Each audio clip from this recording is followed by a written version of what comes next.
Hi guys, welcome back to my channel. If you're new here, my name is Brian, aka the BKH.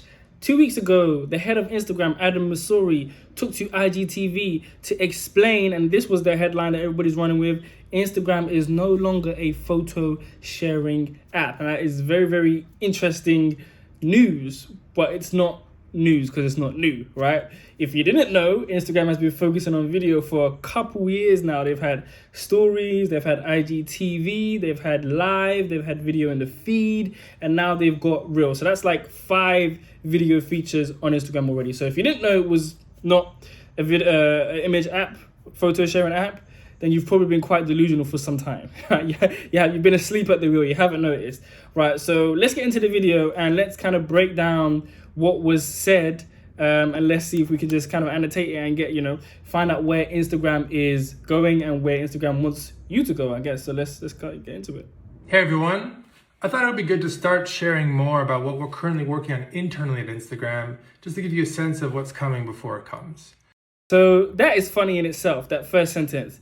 When it gives you some more insight into what we're working on, it kind of lets you know that Instagram doesn't really do a good job of explaining the platform, right? They've had so many features this year, that they haven't announced properly. So back in the day, they used to have the whole new thing that used to come up on the stories, right? Be right there at the front and it'll tell you the new feature. They've had so many new features and I haven't seen that at all, right? I think I've seen it once or twice, but all the features that they've kind of just slid in there, they haven't done a good job of explaining it or exposing it. They do have an account called Creators Account, which is an official Instagram account that tells about features that can help creators, and a business account, Instagram for Business, that tells the features that can help you for your business. But other than that, not everyone is following that. You don't automatically have to follow that. It's not like Tom on MySpace. So if you don't follow those accounts, you're not able to keep up with the new features, right? Unless you watch my show, which is called The Social Update on my channel. So like and subscribe, because you're going to get all the updates of what's happening on every social media platform right here on this YouTube. So like and subscribe, like I already said. Back to the program. Yeah, they don't do a really good job of that. So to combat that, they've got the creators and the Instagram for Businesses profile. To also combat that is Adam Masori goes on Instagram stories, does a question sticker every week. Sometimes he doesn't do it, but for the most part, every week, he'll go do, like, every Friday, ask me a question, and people are asking questions about Instagram, and he answers about 10 of them, right? I'm sure he gets thousands of questions, and he answers about 10 of them. And then sometimes they're really good, sometimes they're quite bland, sometimes he just answers random questions like, how are you today, and stuff like that, which is totally fine, of course. And he usually does a video when there's a new product being released, a new feature being released on Instagram, or some new updates. He usually does a video of it, or sometimes he'll do a video about features he thinks nobody knows about. There is also a head of product at Instagram called Vishal, and he also has an Instagram profile, and he often posts updates and new features that are happening. But again, not everyone is following all these people, right? Because not everyone's really keeping up with all the features, because at some point it's so much. But yeah, this lets you know that Instagram doesn't really do a good job of keeping up with telling us about new features, right? So let's move on to the next section. Right now, we are trying to build new experiences primarily in 4 areas. The first is creators, and I've talked a lot about creators and trying to help them make a living. And this has to do with the shift in power from institutions to individuals across industries. So creators. So this is the big buzzword right now, right? So let's go back in time. Let's think about what Instagram was and what social media. So forget Instagram. Let's take it 10 years ago when Instagram started. What was social media? Social media was just connecting with your friends online, right? Oh, look at this picture. Oh, look at this update. I'm doing my laundry. Just random stuff, just meeting people and connecting with people that your friends and family online. That's what it was. And then it moved over to business. You could advertise and you could scale a business. You could start a business and grow organically and advertise on these platforms, right? And then it became the influencers. They themselves became walking billboards, walking businesses. People were just showing their lifestyle, and it not only attracted their friends and family, it attracted other people, thousands and thousands of people, right? So then it became influencers. So it was regular people, businesses, then influencers. And now it's the creators' turn. And what are creators? Creators are people that are showing their talent, showing their expertise, showing their value, showing their lifestyle. Influencers are also part of the creator economy as well. But it's much wider than just lifestyle, right? It's showing their knowledge And anyone who's creating video or graphics or audio or text writing, right? You're all creators and you're all part of the creator economy. The creator economy is coming to social media in terms of these platforms making it so much easier to make money on these on social media, right? Any platform: Twitter, Pinterest, LinkedIn, YouTube, Instagram, TikTok, Snapchat are all handing out money: dollars, pounds, euros, yen, cedis, naira, any kind of currency that anybody would take, crypto even, like, do you know what I mean? They're trying to pay the creators on the app, because if you want people to stay, you have to pay, right? Otherwise, they're gonna go somewhere else. Remember Vine? You know what really happened to Vine? It wasn't Twitter that killed it. Well, it was Twitter that killed it. So you remember, loads of people were blown up on Vine, going viral. The creators wanted money. They wanted a way to monetize their creativity. Vine said no. And at the same time, Instagram was launching 15-second videos in the feed. So everybody went from Vine over to Instagram. So because they didn't pay, nobody wanted to play. And then Vine had nobody on there, so they had to shut down. And then all the creators then went to YouTube, because YouTube's paying more than Instagram, right? So now everybody's catching up with the likes of Patreon and OnlyFans, who allowed creators to create behind a paywall, subscription behind a paywall, and make content. So now Instagram is trying to get in on the creator economy. There's loads to talk about with Instagram and the creator economy, but we'll save that for another video. For now, let's continue this one. Is video. Video is driving an immense amount of growth online for all the major platforms right now. And it's one that I think we need to lean into more. And I'm going to actually talk about that more in a minute. So, like I said at the beginning of the video, that was the major line. Video, they're leaning very heavily into video. Right, I'm going to talk about that later again, but if you haven't realized, then it's you that's delusional. I'm just going to talk about it later in the video, so let's continue. The third is shopping. Now, the pandemic shifted or accelerated the shift of commerce from offline to online by a number of years, and we're trying to lean into that trend. So, shopping.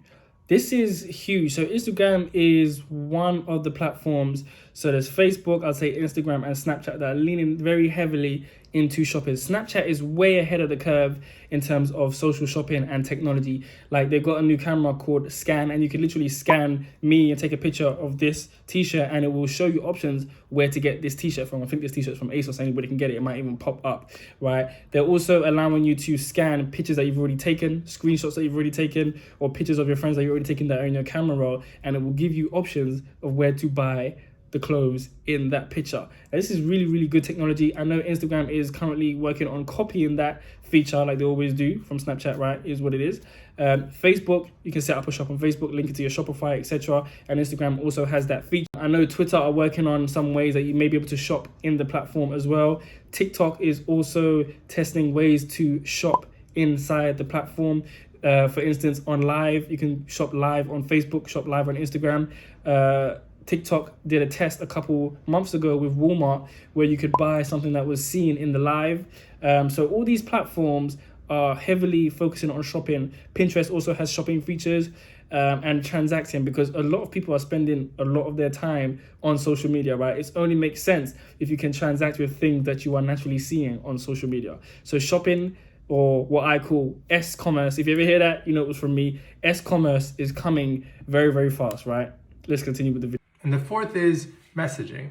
How people connect with their close friends has changed a lot over the last 5 years or so, and has moved primarily to messaging away from feed and stories products.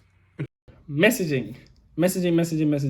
Again, loads of people are spending loads of their time on social media, so it's only natural that you would message the people that you find on there, right? Instagram DMs has been there for a very long time. Instagram own WhatsApp, Instagram own Messenger, which is a spin-off of Facebook. I know Instagram also has another app called Threads, which is Instagram's messaging. So it's like the Messenger, what Messenger is to Facebook, Threads is to Instagram, right? And messaging is huge.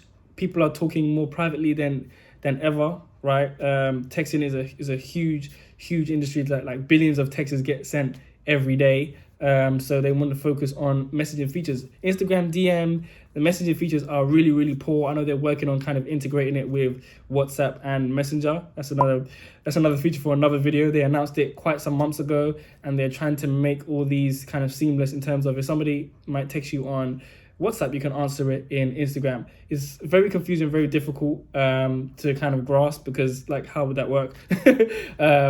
But yeah, that is what they're working on, going and adding multiple message features, which is really good and should be really helpful. But let's continue with the video. Today I actually want to talk a bit more about video. And I want to start by saying we're no longer a photo sharing app or a Square photo sharing app.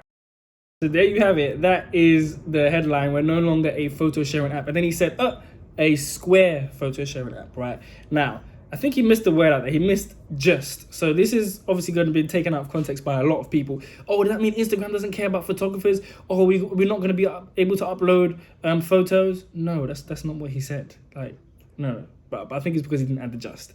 He didn't say they're going to take away the photo uploaded feature. That would be quite ridiculous and quite stupid, right? So no, by emphasis on a Square photo sharing app. So right now Instagram is testing full screen video in the feed. So we have full screen video in Reels, full screen video in IGTV, full screen video in Live, full screen video in Stories. Experience of video is full screen. Remember that, right?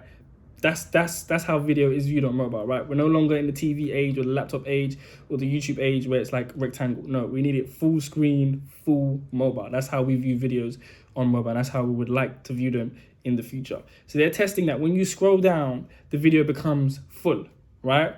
So it's no longer a Square photo sharing app, right? Emphasis on the Square part.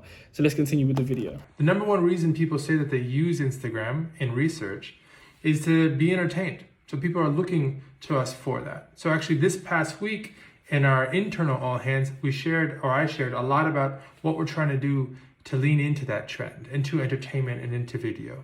Because let's be honest, there's some really serious... So Instagram said they realize that people are coming to Instagram to be entertained versus just connecting, just looking at business, and just kind of maybe learning information or getting news. They want to be entertained. Memes are really, really a huge part of Instagram. That's where most memes live. Obviously, a lot of memes come from Twitter, but Instagram is where there are millions of meme accounts with millions of followers, right? Memes live on Instagram. That's entertainment. People are entertaining with IGTV. People are entertaining with Reels now. So people are coming to Instagram to be entertained primarily. So they want to lean into that. And video leans into that more than any other format, right? You can't really entertain with some text. You can't really entertain with pictures. You can't really entertain with, audio and radio and stuff like that. But for the most part, Instagram doesn't have any audio features, right? Doesn't have any just audio features. So it's easier to lean into video more than anything else. Really serious competition right now. TikTok is huge. YouTube is even bigger. And there's lots of other upstarts as well. And so people are looking to Instagram to be entertained. So that's who they're competing with. YouTube and TikTok, right? Can they beat them? In my opinion, no, because YouTube has been a video platform since its inception, and it does video very, very well. It does monetization very, very well. It isn't perfect. I'm not going to sit here and say it's perfect, but if you want to watch video, YouTube is the destination, right? TikTok has come with a new video format that has put everybody on the ropes and that everybody is copying. TikTok does video exceptionally well. So many features on TikTok is unbelievable, and it's just one of those really authentic platforms that anybody is just going there and creating. Instagram can't compete with those two giants of video yet, and TikTok just came like 5-6 years ago, right? They could try, but they're not there yet. I really want to know the plans I really want to see the plans that they have, but they're not there yet. But I'd love to see the plans they have. And let's continue the video. There's stiff competition and there's more to do, then we have to embrace that. And that means change. So what you're going to see over the next couple months really is us start to experiment more in the space of what we call recommendations. So showing you things in feed that you may not be following yet. We just started testing an early version of this last week. This week there's a new version that's coming out with topics where you can say... So Instagram wants to start showing you recommendations in your feed from people that you don't know, basically, right? So it's like the explore page leaking into the home feed. So this can be really good or really bad. So if they get it right and they show you stuff that you want to see, that you are likely to follow and like, that would be really good. If they don't get it right, it would be really bad. It's also really good for creators to get more discovery, because discovery on Instagram is really poor, it's really bad. It's very hard to get discovered on Instagram, right? And it's just really bad. Like if you look at TikTok, they have a For You page, it's full screen, you see videos that you might like or you scroll off, right? If you look at YouTube, so these are their competitors, it has a home page and the algorithm works so good, it can show you a video from 6 months ago, 8 months ago, 12 months ago, 4 years ago, as long as it's relevant. Instagram will not show you anything past 2 days from people that you follow, let alone going to the explore feed and trying to show you relevant content that may be old. All your old content is pretty much dead content on Instagram, right? Very dead content. So hopefully if they get that right, this would be a great way to get extra discovery as a creator to people that they're trying to help on the platform. And let's continue with the video. Which topics you want to see more of or less of. But we're also going to be experimenting with how do we embrace video more broadly. Full screen, immersive, entertaining, mobile first video. And so you'll see us do a number of things, or experiment with a number of things in this space over the coming months. Now, we have an idea of where we're going to end up in a half a year or a year's time, but I'm sure things are going to change many times between now and then. This isn't something that we can just do overnight. So you'll see us iterate and try and be very public about what we're doing and why with videos like this one. Anyway, hopefully you'll enjoy it. Peace. So basically they're going to keep us updated with the progress of everything that they're doing, and hopefully it's going to be some exciting times. We're going to see loads of new features. Again, he said this isn't something that they can do overnight, so they're going to be iterative, and they are exploring all these options to dive deeper into video and those 4 areas that he explained earlier. So I'm very excited for these Instagram features and where Instagram is going. Hopefully they get it right, because if they don't, they know the streets are going to be on fire. So, you know, let me know what you think about the new Instagram direction. Is it great? Are you jumping ship? Is it terrible? Let me know down in the comments, and I'll see you in the next one. Thanks for watching.